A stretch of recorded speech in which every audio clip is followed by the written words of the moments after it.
Hello, नमस्कार। आप सबका स्वागत है आपकी अपनी दक्षता टीचिंग अकेडमी में।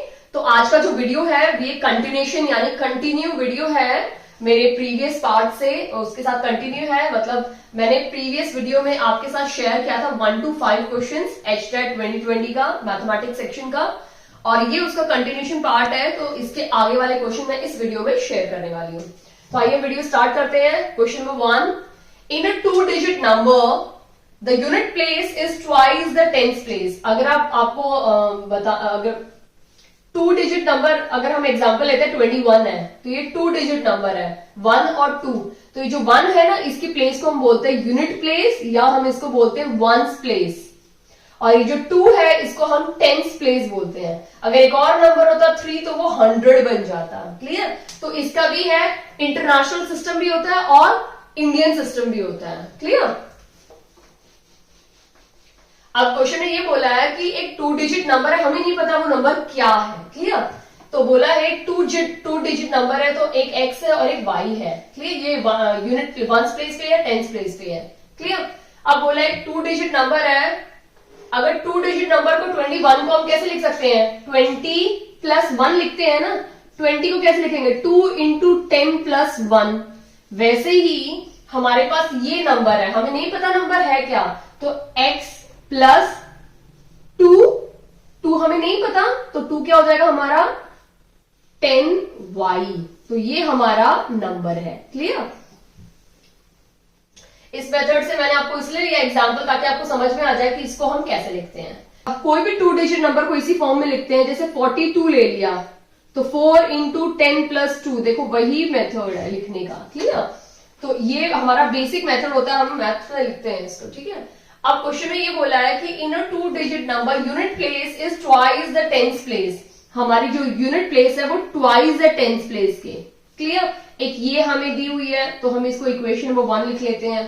सेकेंड इक्वेशन दी हुई है कि इफ 27, ये हमारा डिजिट है, 10y प्लस x हमारा डिजिट है। इसमें बोला है कि इफ 27 इज एडेड, अगर इसमें हम 27 ऐड कर देंगे तो क्या होगा? The digit interchange its place. अगर हम इसमें 27 ऐड करेंगे तो ये जो डिजिट्स है ना, ये अपनी प्लेसेस इंटरचेंज कर लेगी। इंटरचेंज का मतलब होता है अपनी जगह बदल लेंगी, यानी x यहां आ जाएगी और y यहां चली जाएगी। यहां पे नहीं, यहां वाले पोर्शन में होगा, तो 10x प्लस y बन जाएगा। आई होप आपको ये वाली इक्वेशन काफी अच्छे से समझ में आ गई होगी क्वेश्चन के अकॉर्डिंग। क्वेश्चन में 2 इक्वेशंस बनी है। पहली इक्वेशन है कि 2-डिजिट नंबर दिया हुआ है, उसको इस स्टैंडर्ड फॉर्म में लिखते हैं। क्लियर? अब इसमें अगर हम 27 ऐड करेंगे तो हमारी जो न्यू डिजिट मिलेगी ना, उसकी वैल्यू इंटरचेंज हो जाएगी। क्लियर? ये समझ में आया? और इसमें एक और हमें इक्वेशन दी हुई है कि जो यूनिट प्लेस की वैल्यू है वो डबल है, यानी ट्वाइस है टेंस प्लेस के। क्लियर? अभी हम इन दोनों को यूज करके हमें क्या निकालनी है?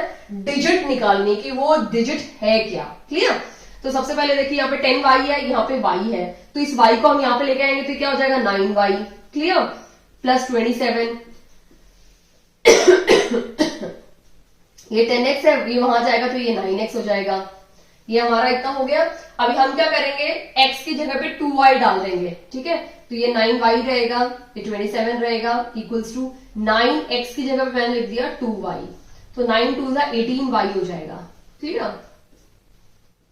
अब हम इस y को वहां लेके जाएंगे तो ये वापस 9y हो जाएगा, यानी 27 is equal to 9y। Clear? y क्या हो जाएगा?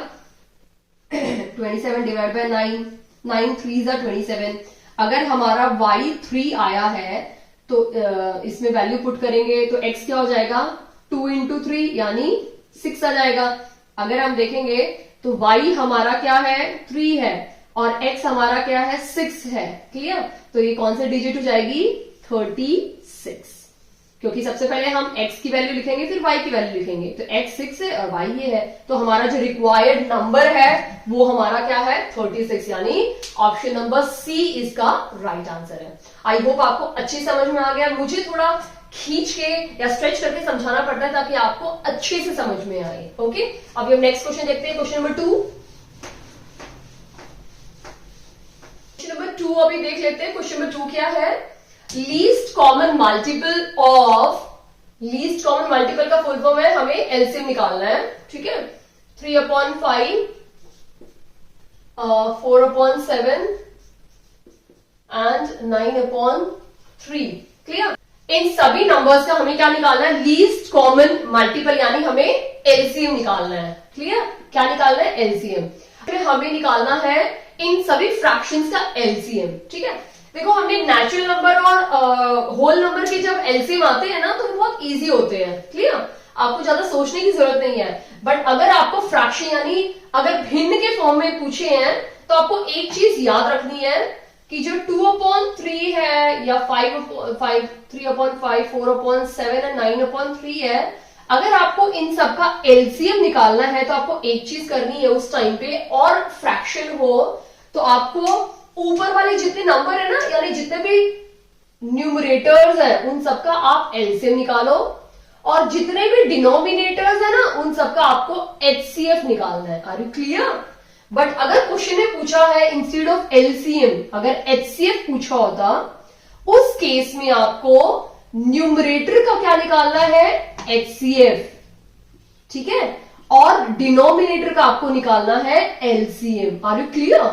मतलब जिसका निकालना है ना एलसीएम या एचसीएफ, वही सेम आपको सिर्फ न्यूमरेटर का निकालना है, और उसका जो डिनोमिनेटर होगा उसको अपोजिट, यानी अगर ये एचसीएफ है तो वो एलसीएम होगा, ये एलसीएम है तो वो एचसीएफ होगा। चलो हम स्टार्ट करते हैं इसका। तो सबसे पहले 2, 3, 4, 7 का हम क्या करते हैं? हम सबसे पहले उसका एलसीएम निकाल लेते हैं। क्लियर? तो ये आप कंफ्यूज ना हो तो मैं इसको इरेज कर देती हूं। क्लियर?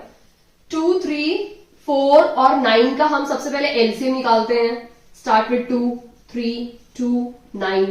Okay, 3, 1, 1, 2 and 3। क्लियर?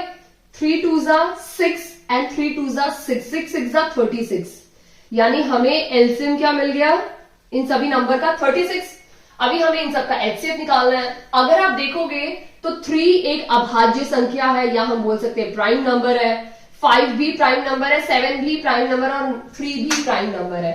आप जब भी किसी भी आप देखोगे 3 1s are 3 है, ठीक है, you can take 5, 5 1s are 5, you can take 7, 7 1s are 7, फिर से 3 है, 3 1s are 3, यानी इन सब में अगर आप देखोगे सभी प्राइम नंबर्स है, यानी अभाज्य संख्याएं हैं, और सबके सब में क्या कॉमन है? सिर्फ 1 कॉमन है। क्लियर? यानी 36/1 इसका करेक्ट आंसर है। हम ऑप्शन में देख लेते हैं, ऑप्शन में क्या है? 36, यानी क्योंकि 36/1 को हम 36 लिख सकते हैं ना, तो ऑप्शन डी इसका राइट आंसर है। क्लियर? अगर एलसीएम पूछा है तो न्यूमरेटर का एलसीएम और डिनोमिनेटर का एचसीएफ निकलेगा। अगर क्वेश्चन में एचसीएफ पूछा है तो न्यूमरेटर का एचसीएफ और डिनोमिनेटर का एलसीएम, तब आप एक फ्रैक्शन बना सकते हो। अगर वो कैंसिल होता है तो उसको रिड्यूस फॉर्म में करके आंसर निकाल सकते हो, या अगर डेसिमल में क्वेश्चन में दिया हुआ तो आप डेसिमल भी कर सकते हो। जिस टाइप के क्वेश्चन में रिक्वायरमेंट होती है आप उस टाइप का आंसर यहां निकाल सकते हो। क्लियर? अब हम नेक्स्ट क्वेश्चन देखते हैं, क्वेश्चन नंबर 3। ये एक एक्सपोनेंशियल से क्वेश्चन आया है। इफ 125 और x पावर है इज इक्वल टू 3 1 2 5 है, हमें x की वैल्यू निकालनी है। ये इस पे भी मैंने एक वीडियो बनाई हुई है अपने चैनल पे एक्सपोनेंशियल पे, तो आप प्लीज उसको देखिए क्योंकि इसमें मैंने बहुत डिटेल्स में एक्सप्लेन किया है। सबसे पहले हम इसको क्या करते हैं? सेम बेस करते हैं। सेम बेस करने के लिए इसको हम लिख सकते हैं 5 पावर 3 और बाहर x, इसको हम 5 पावर में देख लेते हैं। ठीक है, 3 1 2 5, ठीक है। 5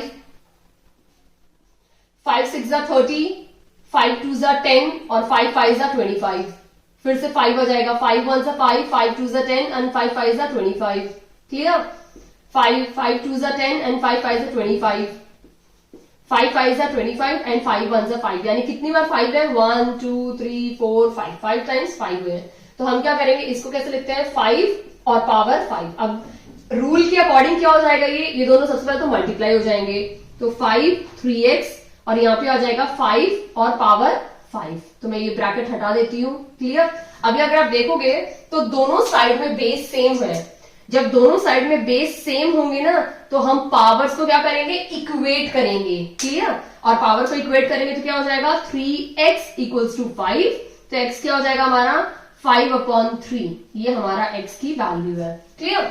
यानी हमारा ऑप्शन 5/3 है ना, ऑप्शन डी इसका राइट आंसर है। क्लियर? आई होप आपको अच्छे समझ में आ गया है। अब हम नेक्स्ट क्वेश्चन देखते हैं, क्वेश्चन नंबर 4।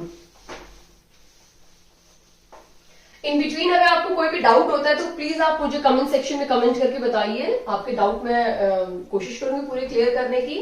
नेक्स्ट क्वेश्चन फिर से एक सिंप्लीफिकेशन पे है। तो अगर आप देखोगे तो सिंप्लीफिकेशन के अलग अलग टाइप से बहुत सारे क्वेश्चन पूछे जाते हैं। Clear? Into 17/5 of 7/51 minus 1/3। Clear? Upon 2/9 into 28/5 of 5/7 minus 2/3। देखो बहुत सिंपल है, ऑफ का मतलब क्या होता है, मल्टीप्लाई होता है। ठीक है, तो मैं क्या करूंगी, इसको मल्टीप्लाई कर देती हूं, ऑफ का मतलब मल्टीप्लाई है। अब मैं ट्राई करूंगी कि ऑब्वियस सी बात है चीजें कैंसिल हो जाए, तो 5 कैंसिल हो गया। ठीक है, 7 4s are 28, ये सब कैंसिल हो गया। क्लियर? और 17 3s are, ठीक है, 5 ये सब कैंसिल करने की मैंने पूरी कोशिश की क्योंकि ये मल्टीप्लाई है। क्लियर? अब ऊपर क्या बच गया हमारे पास, सिर्फ 7 है ऊपर, और नीचे 3 3 9, 3 3s are 9 माइनस 1/3, और नीचे क्या है 4 2s are 8 और 9 ही है, माइनस 2/3। क्लियर? अब हम इन दोनों को सॉल्व करते हैं सेपरेटली, तो आपको आंसर मिल जाएगा। ठीक है, इसका क्या हो जाएगा, 3 इसका फैक्टर है 9 का, तो 9 एलसीएम हो गया, तो 7 माइनस, ये डिवाइड करेंगे तो 3, तो 3 1s are 3। क्लियर? अपॉन इसका भी 9 ही एलसीएम हो जाएगा। क्लियर? अब 8 माइनस, और ये 3 3 2s are 6। अब बहुत क्लियर है, ये 9 9 कैंसिल हो जाएगा। ठीक है, 7 माइनस ये हो गया 4, और ये हो जाएगा 2, और ये दोनों कैंसिल होंगे तो क्या बचेगा 2, तो 2 इसका राइट आंसर है। ओके, तो हमारा ऑप्शन नंबर डी इसका राइट आंसर है। क्लियर? देखो आप इसको करते, क्योंकि जनरली बोर्ड मार्क्स के अकॉर्डिंग बहुत बच्चों को डाउट होगा कि मैम आपने ये कैसे माइनस साइन है, क्योंकि बोर्ड मार्क्स के अकॉर्डिंग सबसे पहले हम क्या करते हैं, डिवाइड फिर मल्टीप्लाई करते हैं। तो मैंने ट्राई किया कि पहले मल्टीप्लाई वाला सॉल्व कर दूं, फिर जो आंसर मिलेगा उसके साथ मैं इसको फ्रैक्शन को सब्ट्रैक्ट करूं। क्लियर? आई होप आपको अच्छे से समझ में आ गया है। अब हम नेक्स्ट क्वेश्चन देखते हैं। The average of marks of 14 students, यानी 14 बच्चों के जो एवरेज मार्क्स हैं वो कितने हैं, 71। Clear? After checking, it comes to notice that the marks of a student were entered 42 instead of 46। मतलब एक बच्चे को 56 मार्क्स आए थे और उसको क्या कर दिया, गलती से 42 मार्क्स लिखे गए। क्लियर? और and marks of another student were entered 74 instead of 32। Clear? यानी 14 बच्चों का जब हमने एवरेज निकाला तो हमें कितना मिला, 71। किसी भी सब्जेक्ट का हो सकता है। उसमें से इन 14 बच्चों में से जो 2 बच्चे हैं उनके कितने मार्क्स आए थे, जिसको 56 आए उसकी गलती से 42 लिखे गए, यानी कम मार्क्स हो गए, और जिसके 32 मार्क्स है उसके ज्यादा लिखे गए, यानी 74 मार्क्स आए। क्लियर? तो सबसे पहले हम देख लेते हैं कि टोटल कितने मार्क्स हैं। क्लियर? तो हम सबसे पहले इन दोनों को क्या करेंगे, मल्टीप्लाई करेंगे, हमें टोटल मिल जाएगा। क्लियर? 14 1s are 14, 9 9। क्लियर? तो ये हमारा टोटल मिल गया हमें। क्लियर? अब इनका टोटल निकाल लेते हैं। क्लियर? 6 + 2 8, 88, 6 116। क्लियर? यानी इतने नंबर उन बच्चों के आए थे और गलती से इतने चढ़ गए। क्लियर? यानी इतने इसमें लिखे गए। तो हम क्या करेंगे, इन दोनों को सब्ट्रैक्ट कर लेंगे, यानी इसमें से 88 माइनस कर लेंगे। क्लियर? तो 8 28। क्लियर? अभी देखो हमने ये निकाल लिए कि कितने एक्स्ट्रा नंबर हो गए थे, 28 एक्स्ट्रा नंबर इसमें ऐड हो चुके हैं। क्लियर? तो ऑब्वियसली बात है ये टोटल निकला है जिसमें से 2 बच्चों का गड़बड़ है, तो कितने का गड़बड़ आ रहा है, 28 का। तो ऑब्वियसली बात है इसमें से हम क्या करेंगे, 28 को माइनस करेंगे, तो 994 में से हम 28 को माइनस करेंगे। क्लियर हो जाएगा 6 6 9, तो हमें ये नंबर मिल गए। क्लियर? ये एक्चुअल मार्क्स है 14 बच्चों के। जो गलती से लिखे गए हैं 994, तो हम इसमें से अभी एक्चुअल नंबर निकालेंगे। तो 996 को कितने बच्चों का एवरेज है? 14 बच्चों का, तो 14 से डिवाइड कर देंगे। 14 6 एंड 14 9 सा। क्लियर? तो हमारा जो आंसर है वो क्या है? 69 हमारा एक्चुअल राइट आंसर है। क्लियर? जो पहले गलती होने की वजह से 71 आ रहा था, यानी हमारा जो राइट आंसर है वो है ऑप्शन नंबर ए, हमारा राइट आंसर है। क्लियर? आई होप आपको अच्छे से समझ में आ गया है कि इस टाइप की मिस्टेक में क्या करना होता है, हमें किस टाइप के क्वेश्चन करने, क्योंकि अगर आप देखोगे एवरेज कैसे निकालते हैं, मैं आपको एक एवरेज का इसके साथ एक फॉर्मूला भी बता देती हूँ कि एवरेज का फॉर्मूला कैसे निकालते हैं। अगर आपको देखना है कि डेली सुबह आप उठते हो तो उसका एवरेज देखना है कि मेरे 5 दिन का कितना एवरेज हो गया। एक दिन आप 6 बजे उठ गए, दूसरे दिन 7 बजे उठे, ठीक है, तीसरे दिन फिर से 6 बजे उठ गए, फिर चौथे दिन आप 6:30 बजे उठ गए। क्लियर? और 5वें दिन आप फिर से 7 बजे उठे। तो आप क्या करोगे? इन सबको प्लस करोगे और कितने दिन हो गए? 5, और इसको 5 से डिवाइड कर दोगे, तो आपको अपना एवरेज टाइम मिल जाएगा कि इन सब दिन का जो एवरेज टाइम था मेरा सुबह उठने का, वो आपको समय मिल जाएगा, एवरेज टाइम। ठीक है? क्लियर? तो एवरेज क्या होता है? सम ऑफ ऑल द नंबर्स, जितने भी नंबर्स है उनका total upon total number. Clear? यानी सभी नंबर को ऐड करना है और टोटल कितने नंबर्स है उनको डिवाइड करना है। क्लियर? आई होप आपको अच्छे से समझ में आ गया है। अब हम नेक्स्ट क्वेश्चन देखते हैं, क्वेश्चन नंबर 6 है द वैल्यू ऑफ, हमें वैल्यू दी हुई है 0.000576। ओके, हमें ये वैल्यू दी हुई है। क्लियर? इसको हमें सॉल्व करना है, तो बहुत सिंपल है। आप इससे पहले मैंने बताया था आप 2 मेथड से कर सकते हो, या फिर इसका फ्रैक्शन हटा दो। तो हम फ्रैक्शन हटाएंगे तो क्या होगा? 1 1 2 3 4 5 6, तो 6 जीरो लगा दो यहाँ पे। क्लियर? अब ये सब मैं रिमूव कर देती हूँ क्योंकि ये सब गायब हो चुके हैं, मैंने डेसिमल हटा दिया। अब यहाँ कितने जीरो है? नीचे 3 जीरो है और 3 जीरो, यानी अगर हम देखेंगे तो 3 3 का पेयर बन रहा है, ये 3 और ये 3। ऑब्वियसली बात है, ये एक स्क्वायर है, ये एक स्क्वायर रूट है, तो इसमें से 3 जीरो बाहर आ जाएंगे। और ये किसका स्क्वायर है? ये है 24 का स्क्वायर है। तो जब वैल्यू बाहर आएगी तो इसको हम लिख सकते हैं ना 24 इंटू 24, और ये हो जाएगा इंटू 1000। तो इन दोनों में से एक वैल्यू बाहर आ जाएगी क्योंकि पेयर हो गया, और इन दोनों का पेयर हो गया, तो हमारे पास बाहर क्या आ गई? 24/1000। अब इसको वापस डेसिमल में लिखेंगे, इसमें तो आपको आंसर है नहीं, तो हमें वापस डेसिमल में कन्वर्ट करना पड़ेगा। तो डेसिमल के लिए हम क्या करेंगे? 24 लिख देंगे। क्लियर? कितने जीरो है? 1 2 3, यानी राइट साइड से 3 डिजिट छोड़ के हमें जीरो लगाना है, यानी पॉइंट लगाना है, डेसिमल। तो 1 2 3, तो इसके बाद हमारा डेसिमल आएगा। क्लियर? 3 जीरो है, 1 2 3, तो 3 नंबर को छोड़ दो, 1 2 3, तो डेसिमल यहां शिफ्ट हो जाएगा। क्लियर? तो हमारा आंसर क्या है? 0.024, यानी हमारा ऑप्शन नंबर बी इसका राइट आंसर है। क्लियर?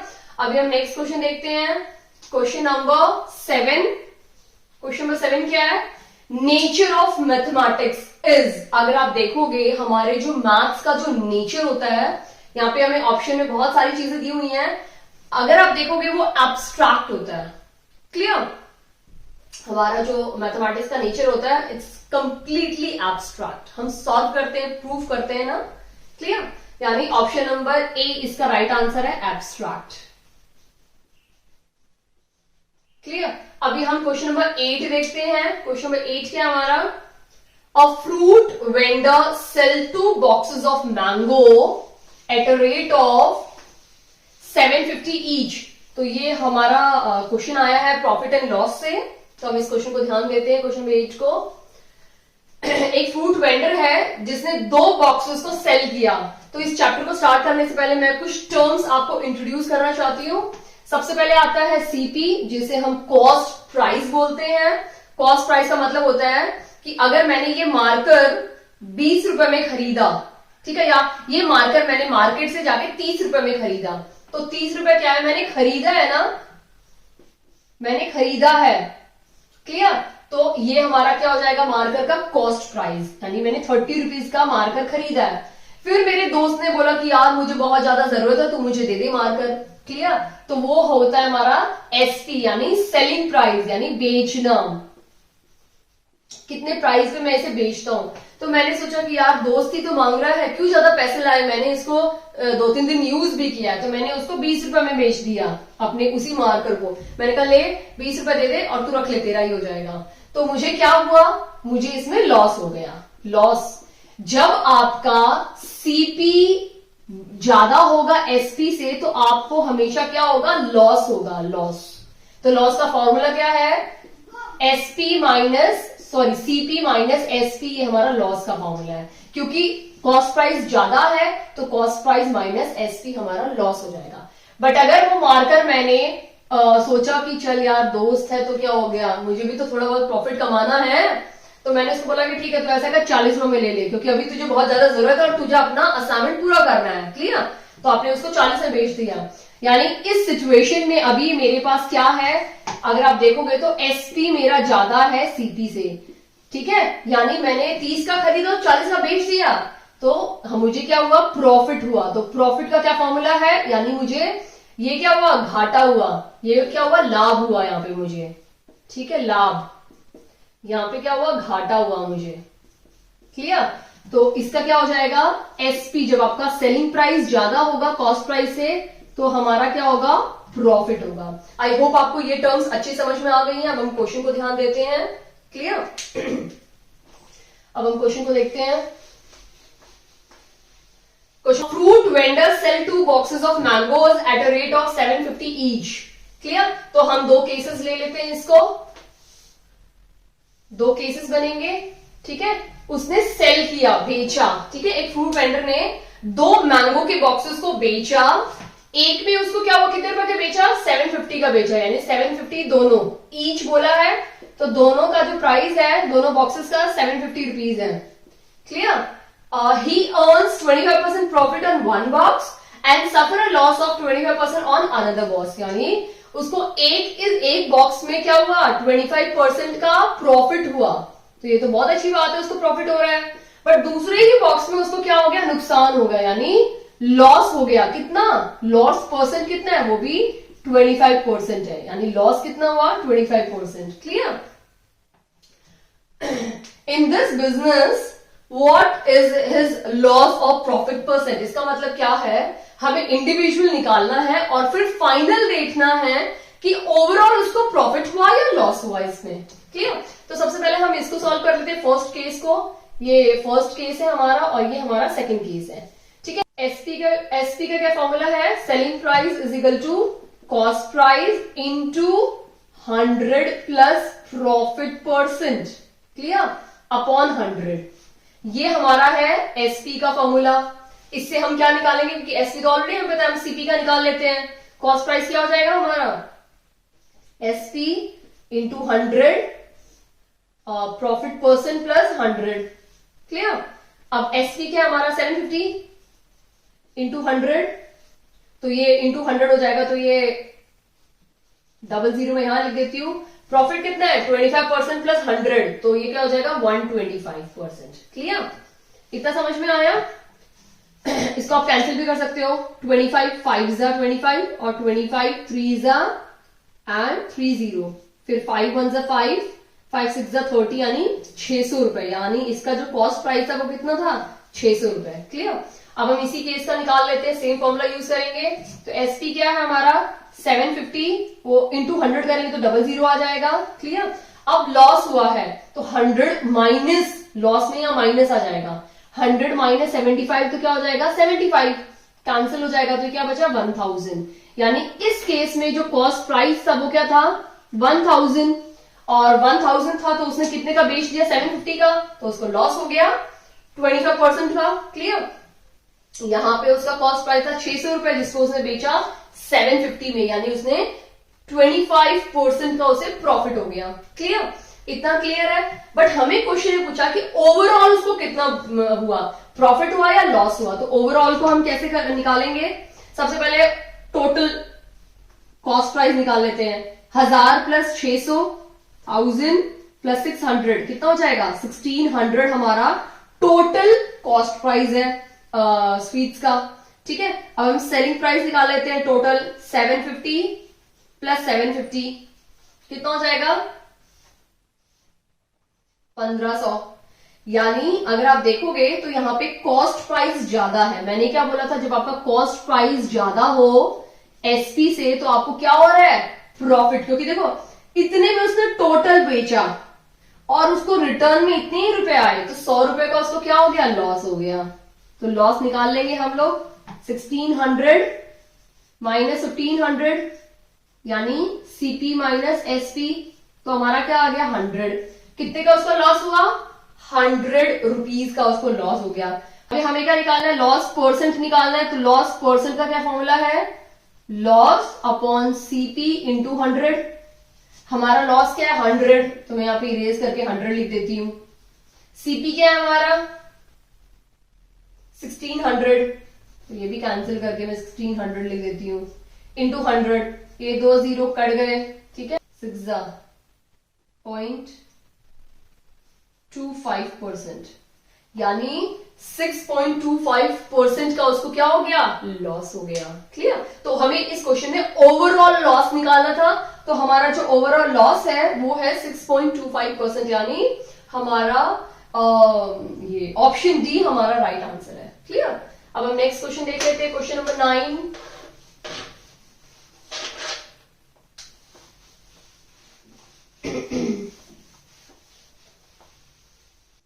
क्वेश्चन नंबर 9 है द फैक्टर्स ऑफ, हमें क्वेश्चन में दिया हुआ है 3x plus 2 whole square plus 5x plus 2 plus 2। हमें इसके फैक्टर्स निकालने हैं। तो सबसे पहले अगर आप देखोगे तो आप इसको एक मेथड से कर सकते हो, इसके फैक्टर्स निकालने हैं तो इसको पूरा फॉर्मूले में स्प्लिट करो, फिर ओपन करो, फिर उसको कैंसिल वैंसिल करके सॉल्व करना है। अदरवाइज एक और ऑप्शन अगर आप देखोगे x plus y sorry x plus 2 यहाँ पे और यहाँ पे भी x प्लस 2 है, यहाँ पे स्क्वायर में है, यहाँ पे इसकी पावर से 1 है। तो हम क्या करते हैं, हम लेते हैं लेट x प्लस 2 जो है ना उसको हम क्या ले लेते हैं y ले लेते हैं। ठीक है, यानी हमने जो x प्लस 2 जो पूरा था ना ब्रैकेटेड टर्म उसको हमने y ले लिया। तो ये इक्वेशन कैसे बन जाएगी 3y square plus 5y plus 2। Clear, अब हम बहुत सिंपल हो गई है, ये थोड़ी कॉम्प्लिकेटेड दिख रही थी, अब हमने इसको बिल्कुल सिंपल फॉर्म में कर दिया। अब इसको सॉल्व करेंगे, यानी हम यहाँ पे कौन सा मेथड यूज करेंगे splitting of middle term. Clear, splitting of middle term पे मैंने एक वीडियो बना रखी है, आप उसको जरूर देखिए तो आपको समझ में आएगा कि एग्जैक्टली जो स्प्लिटिंग ऑफ मिडिल टर्म है वो होता कैसे है, कैसे इसको सॉल्व करते हैं। क्लियर, और किस टाइप के क्वेश्चन को उसमें मतलब किस टाइप के क्वेश्चंस को हम सॉल्व कर सकते हैं by using splitting of middle term. Clear, तो सबसे पहले हम क्या करेंगे 3 2 6, यानी हमें एक ऐसा नंबर ढूंढना है जिसका प्रोडक्ट 6 हो और सम 5 हो। क्लियर, तो क्या हो जाएगा 2 3 6 हम ले सकते हैं, 2 इंटू 3 करेंगे तो 6 आ जाएगा और 2 प्लस 3 करेंगे तो हमारा क्या आंसर आ जाएगा 5, यानी हम इन दोनों को ले लेते हैं। क्लियर, तो 3y square plus 3y plus 2y plus 2। Clear, अब हम क्या करेंगे कॉमन ले लेते हैं, इन दोनों में कॉमन लेंगे तो 3y बाहर आ जाएगा, अंदर क्या बचा y प्लस 1। अब यहां पे भी सेम करेंगे 2, अंदर क्या बचा y प्लस 1, यानी अगर आप ओपन भी करते हो तो 2 into y 2y plus plus plus 2 1 2। Clear, अब हम जो ब्रैकेटेड टर्म होती है ना उसको एक बार लिख लेंगे y प्लस 1। अब जो बच गए वो टर्म लिख लेते 3y प्लस 2, यानी मैंने लिख दिया 3y प्लस 2, यानी ये दो हमारी टर्म मिल चुकी हैं। क्लियर, इसका मतलब ये नहीं कि आपका फाइनल आंसर आ गया है, नहीं आया, क्योंकि फाइनल आंसर हमें किसमें चाहिए x टर्म में, क्योंकि हमने क्या किया x प्लस 2 को y लिया है, तो मैं जहां जहां y है वहां पे मैं क्या कर दूंगी x प्लस 2 लिख दूंगी। ठीक है, तो यहां पे मैं क्या करूंगी x प्लस 2 प्लस 1, यहां पे भी क्या करूंगी 3 ब्रैकेट में है x प्लस 2 और बाहर एक 2। क्लियर, ये मैंने जहां जहां y था वहां मैंने क्या कर दिया x प्लस 2 की वैल्यू लिख दी। अब फाइनल आंसर मेरा क्या हो जाएगा x प्लस 2 प्लस 1 3, ये हो जाएगा 3x 3 2 जा 6 प्लस 2 यानी 8। क्लियर, ये हमारा फाइनल आंसर है, यानी हमारा ऑप्शन नंबर बी इसका राइट आंसर है। क्लियर, आई होप आपको अच्छे समझ में आ गया है। कोई भी अगर दो ब्रैकेट टर्म सेम हो और पावर एक ऐसा भी हो सकता है यहां पावर 4 दे दे और यहां पावर 2 दे दे, बिल्कुल मीनिंग सेम हो जाएगा। उस टाइम पे आपको ये स्क्वायर टर्म को y लेना है, और जब आपको y की वैल्यू पुट करोगे तो आपको ये स्क्वायर के साथ पुट करना है, फिर आपको स्प्लिट करना है। थोड़ा कॉम्प्लिकेटेड हो जाएगा लेकिन आंसर जरूर मिलेगा। क्लियर, आई होप आपको अच्छे से समझ में आ गया। अब हम लास्ट क्वेश्चन देखते हैं, क्वेश्चन नंबर 10।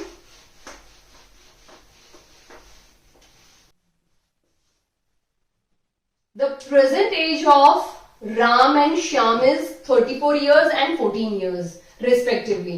राम की और श्याम की जो प्रेजेंट एज है ना वो दी हुई है, राम की दी हुई है 34 इयर्स और श्याम की दी है 14 इयर्स। प्रेजेंट एज दी हुई है। आफ्टर हाउ मेनी इयर्स, कितने साल के बाद Ram's age will be double Shyam age, यानी जो राम की एज है वो डबल हो जाएगी किसकी एज से, श्याम की एज से। कितने साल के बाद ये एज डबल होगी।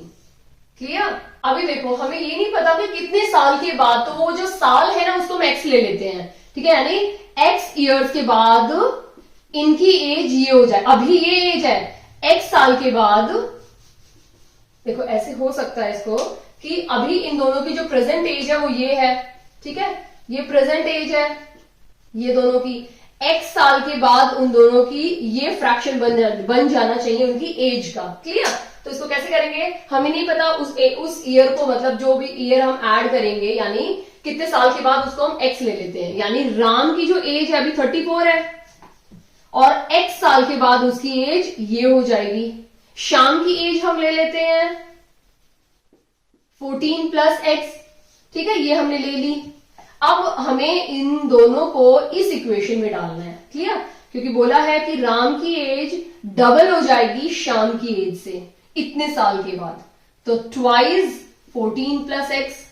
क्लियर, अब इसको ओपन कर लेते हैं। 34 plus x is equal to 28 plus 2x। Clear, ये x वहां चला जाएगा और ये यहां आ जाएगा। अगर ये x वहां जाएगा तो ये x बन जाएगा और 34 यहां आके माइनस हो जाएगा तो 6 मिल जाएगा हमें, यानी 6 साल के बाद इनकी एज डबल हो जाएगी। क्लियर, हमारा आंसर क्या है 6 है, यानी हमारा आंसर 6 इयर्स है, यानी सी इसका करेक्ट आंसर है। चेक भी कर लेते हैं, देखो 6 साल के बाद यानी 34 में 6 ऐड करोगे तो 40 साल का हो जाएगा और इसमें ऐड करोगे तो 20 साल का हो जाएगा। क्लियर, वही है ना कि जो राम 40 साल का है वो दुगना है श्याम से, इसको भी ऐड करोगे तो 40 हो गया, यानी दोनों साइड बराबर है, यानी 6 साल के बाद राम की एज दुगनी हो जाएगी श्याम की एज से, यानी राम 40 साल का और श्याम 20 साल का हो जाएगा। आई होप आपको अच्छे समझ में आ गया। एज वाले क्वेश्चंस डिफिकल्ट नहीं होते हैं, बस वो एक बार समझ में आ जाए तो आपको बहुत इजीली और बस आसानी से इन क्वेश्चंस को सॉल्व कर सकते हो।